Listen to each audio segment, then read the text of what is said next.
Well, it's been a long time since I posted one of these, but then again, it's been a long time since I've actively gone out in search of 78s and in the local area.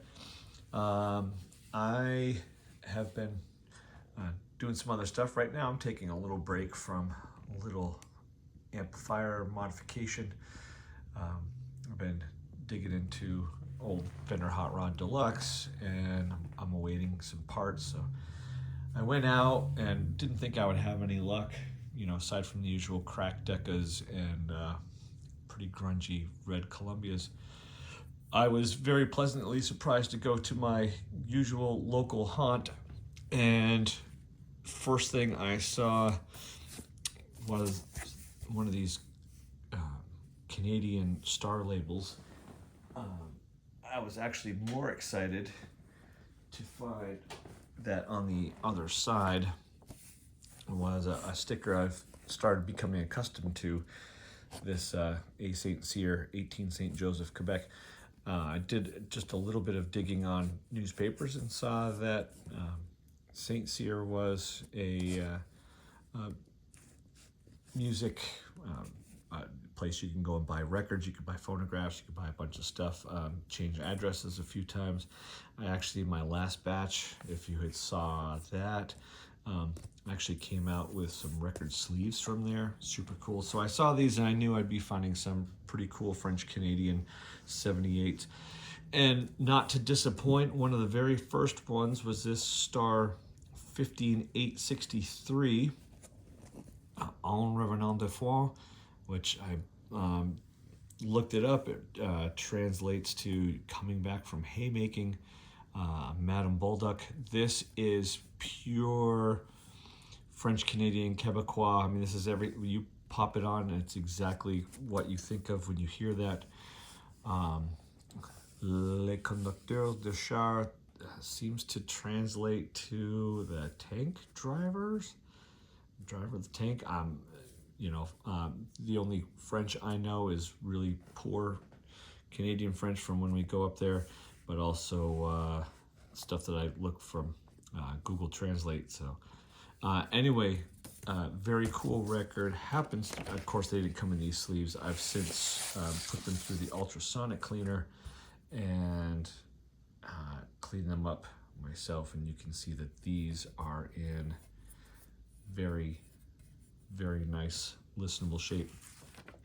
I suppose it's easy to come across these, being so close to the Canadian border, just about 15, 20 minutes south. I know that it's very difficult for me to find these when I actually go up into Canada. It's funny to think that I've had more luck down here in Vermont finding these. Not particularly valuable, but when I get them for 50 cents each, it makes for a fun day. Jacques Aubert, 16417, another Starr label, and I believe that translates to moms, the moms. Jacques Aubert avec Ed Semborn et son orchestra, and his orchestra. Some really cool 1930s, Quebecois folk.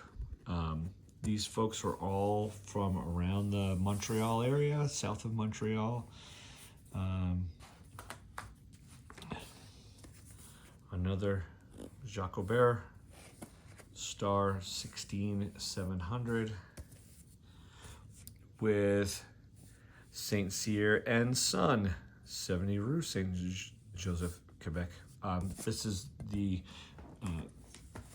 alternate variant sticker that I usually find to this first one. Pretty cool. We spend a lot of time up in Quebec City. We go up every single year, usually in the winter. And this will probably be the year that I go and actually search out these addresses. I mean, I could do it on Google Maps and look at Street View, but that's not nearly as fun as actually going up there myself. And then we have Omer Dumas. It's the Ménstrels. He actually died relatively not long ago, in 2001. He was from the what is it? There's an abbey up there, Saint Antoine Abbey, just to the west of Park Safari. Sounds like a fun trip to go to. He was a singer, and he was a music educator. The Valse du Souvenir, and there's that sticker again. The Rustic Danse, Danse Rustique. On these Canadian Bluebird, you can see RCA Victor Company Limited, Montreal. And again, these are in really nice shape.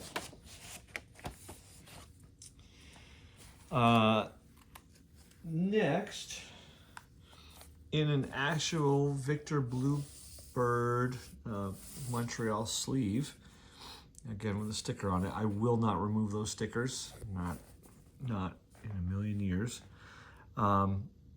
You have this series, Bonne Chanson, that I don't know how you pronounce Aubert, Viau, I'm not sure. Another composer, singer, music educator, recorded a bunch of 78s for the Canadian RCA Victor.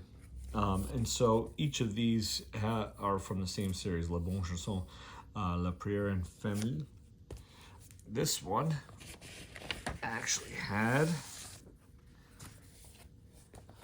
some music included inside. I've been trying to be very careful of it. It's got a tear starting over here.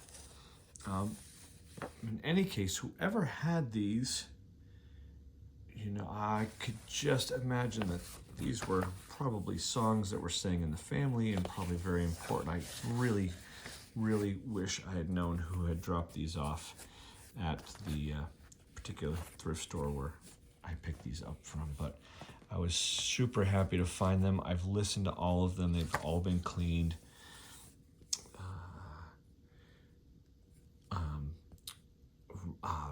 Robert Vendigore, I forget, but he, the pianist, actually did a lot of the arranging on a lot of these records. Église. You'll see that on some of these other ones, it says Harm Vendigore. Some of the people on Discogs had attributed that to Harmony Vocals, but I think he did the harmonization, which leads to, he's the one who actually arranged the music for these.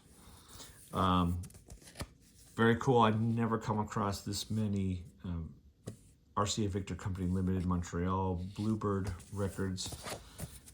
Again, they were not in these sleeves, surprisingly. Some were in generic sleeves, some were not. They were nothing. They all smell just a little basementy at this point. I wrapped them in newspaper for a little bit just because the actual smell of these was even giving me a headache. I imagine there may be some folks out there who actually research Canadian folk music and Canadian composers, and so because YouTube videos don't often have an easy way of doing a text search, I will actually do my very best to put the titles and the artists in the description here. Here are some Victor record sleeves, also from Montreal. These are electrical recordings. You can see the Victor electric stamp in the run out. So this would be the orthophonic era. This is the Canadian version of the scroll label. You have Conrad Gauthier avec Henri Lacroix. I assume that's what it sounds like.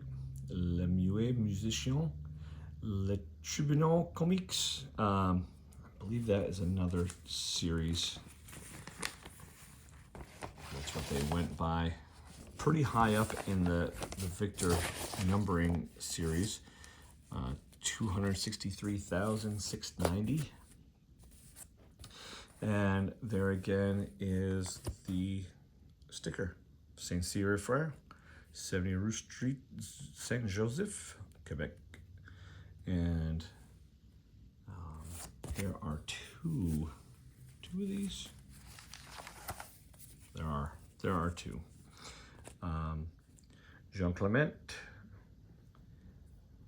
262,953. Also orthophonic, also Canadian sleeve, and also in beautiful shape. These will not see a steel needle. I will not even put these on one of my orthophonic players.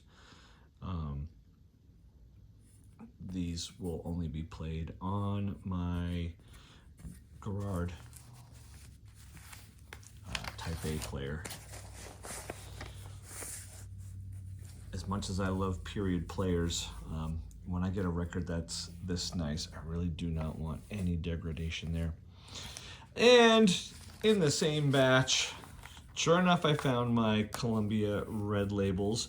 However, anyone who's seen my stuff before knows I have a penchant for a nice Christmas collection. And as far as a Columbia red label goes, Gene Autry singing "Here Comes Santa Claus" in this nicest shape replaces mine that I think I graded at a G+. So I was pretty happy to find this guy. My Christmas crate is getting quite large, and what I need is to find me a beautiful old 78 RPM jukebox that I can put those into. But right now I'm having a hard enough time just getting my 45 RPM jukebox running. And you will never ever find me not picking up an Ella Fitzgerald if I find it, because I love Ella Fitzgerald. And also, surprisingly, on this old black Decca, not a crack anywhere. So it was a pretty successful day at my local thrift shop. It does make it worth it to go down there every once in a while. Most often people skip the 78 crates that are underneath everything else, and they're digging through the old Mitch Miller and his gang records and everything else up in the dollar bin. I'm very happy that they skip over and they leave all the really cool Canadian Starr and Victor Canadian records for me. Anyway, that's it from this end.